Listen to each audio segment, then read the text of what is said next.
Baada ya vita iliyozuka kule nchini Irani baada ya Marekani na Israeli kuishambulia Irani na kumuua kiongozi wake mkuu Ayatollah Ali Khamenei, mataifa ya karibu ya Mashariki ya Kati ni miongoni mwa mataifa ambayo kwa kiasi kikubwa yanashuhudia madhara ama athari za vita hivi. Sasa nimeutafuta ubalozi wa Tanzania kule nchini Kuwait, Mheshimiwa Said Hussein Masoro, ili kutaka kufahamu juu ya hali ilivyo huko baada ya kuanza kwa vita hivyo vya Iran, lakini pia usalama wa Watanzania walioko katika nchi hiyo jirani na Iran.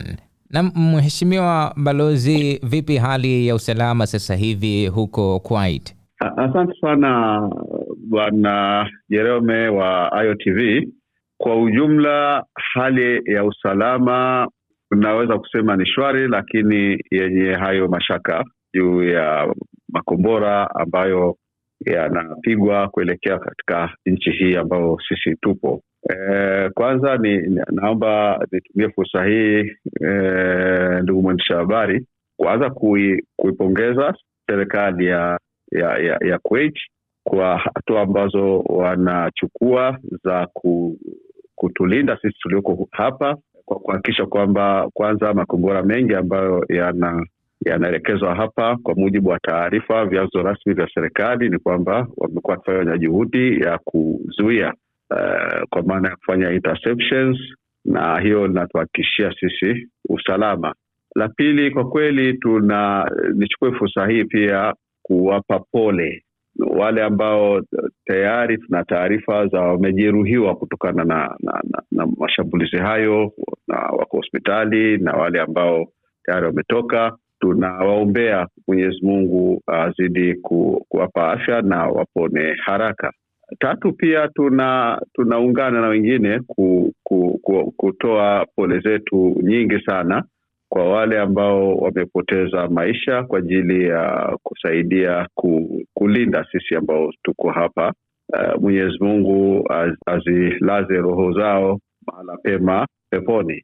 Tunaamini kwa juhudi hizo hasa ndizo zimetuhakikishia kwamba bado tuko salama sana, na tunaweza tukatoka, tukaenda kupata mahitaji, tukaenda kufanya ibada, tukaendesha magari, lakini tukizingatia miongozo inayotolewa na serikali kuhusu usalama. Kwa hiyo kwa ujumla tunasema wote tulioko hapa wengi tuko salama kabisa. Na mpaka sasa labda kuna idadi yoyote wa Tanzania ambao tayari wamekwisha kutoa taarifa ya uwepo wao nchini humo kwa ajili ya usalama zaidi?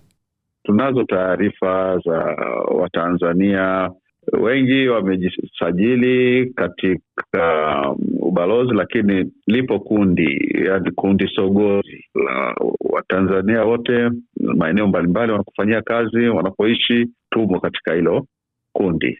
Na in fact baada ya hali hii pia tumetoa wito zaidi kwa wale ambao hawapo katika hilo kundi waweze kujiunga. Wapo baadhi ya Watanzania huwa wanaona kujiunga labda au kujisajili na ubalozi haina maana, lakini inapotokea matukio kama haya ndo unajua maana yake, kwa sababu lazima ubalozi unapokuwa na taarifa, na wenyewe ndo unaopewa taarifa rasmi na serikali ya nchi uliopo, inakuwa rahisi yenyewe kuingiza katika kundi lile la sogozi na kila mmoja akawa amepata ujumbe kwa mara moja. Kwa hiyo wale wachache ambao walikuwa hawajajisajili, tumeendelea kutoa wito wameendelea kujisajili, na pengine kupitia hapa pia kwa wale watakaosikia tunaendelea kutoa wito wajisajili kwenye kundi sogozi lile la Watanzania wanaoishi Kuwait. Na vipi kuhusu labda hali ya wasiwasi na usalama, kwa sababu hapo kama ulivyosema ni karibu na mko mpakani ama mnapakana pasina shaka na Irani? Vipi kuhusu usalama mnavyozungumza na wanazungumza, na kama ubalozi mnachukua hatua gani? Kwanza katika hali ya kawaida kwa vyovyote vile hali ya usalama inatuhusu sote, haina cha balozi au asiyekuwa balozi. Sehemu kubwa ya watu sasa tunafanyia kazi nyumbani, Kama unavyojua mambo haya yanavyotokea, mikusanyiko inakuwa ni sehemu ya hatari. So kwamba imezuiliwa sana, imeshauriwa kwamba kuepuka mikusanyiko. Kwa hiyo tunafanyia kazi zaidi nyumbani, lakini tunaweza tukatoka bila hofu yoyote ile, tukaenda misikitini, tukasali, tukarudi, tukaenda kwenye mall, tukanunua baadhi ya vitu, tukarudi. Kwa hiyo hali ya usalama iko katika hali hiyo. Lakini uliokumbia unaweza kusema watu hawatoki. Hapana, tunatoka, na magari hapo yanatembea na watu wanatembea, kwa sababu ya hakikisho la usalama linalotolewa na serikali tuliopo hapa na jeshi ambavyo juhudi linafanya. Kwa hiyo kila mmoja yuko salama mahala alipo na anafata maelekezo na miongozo ya serikali kuhusiana na usalama, na sisi tunafuata hivyo. Kwa hiyo wote wako salama mahala pote walipo, na tumeshatoa taarifa hata kwenye social media yetu. Tumetoa taarifa kwamba wazingatie maelekezo yanayotolewa na serikali na mamlaka halali, hasa juu ya taarifa zitakuwa zinatolewa. Yaani badala ya kupata taarifa vizuri, na kila mmoja mahala alipo yuko salama, na wale ambao hawako wana mashaka, basi sisi tulishatoa taarifa, na kupitia kundi letu tutajua na tutawasiliana na mamlaka zinazohusika kama ni jambo linalohitaji serikali, na vinginevyo basi tutaona namna ya kusaidiana. Lakini wote, hakuna Mtanzania sofa kwa mujibu wa ubalozi aliyeathirika kwa namna yote hadi sasa.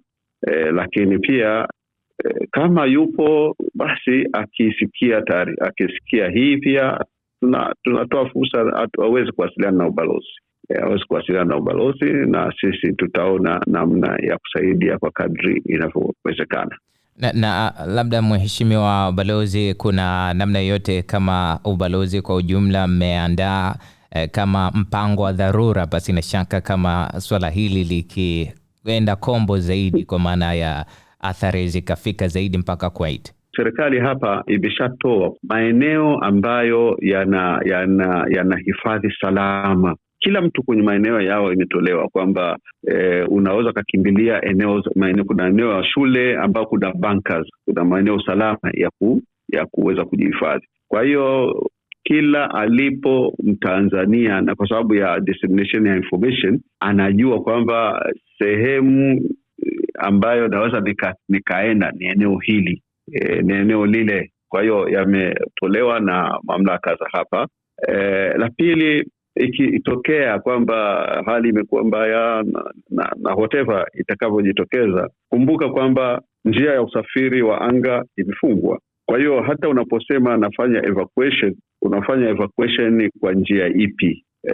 Kwa sababu kufungwa kwa anga maana yake ni kwa sababu ya hatari iliyopo kutokana na makombora yanayopita, isije ndege ikapata madhara. Na ni mapema sisi kusema kwamba itafika hatua hiyo. Hatuna ukaribu huo wa kiasi hicho kwamba sasa majeshi ya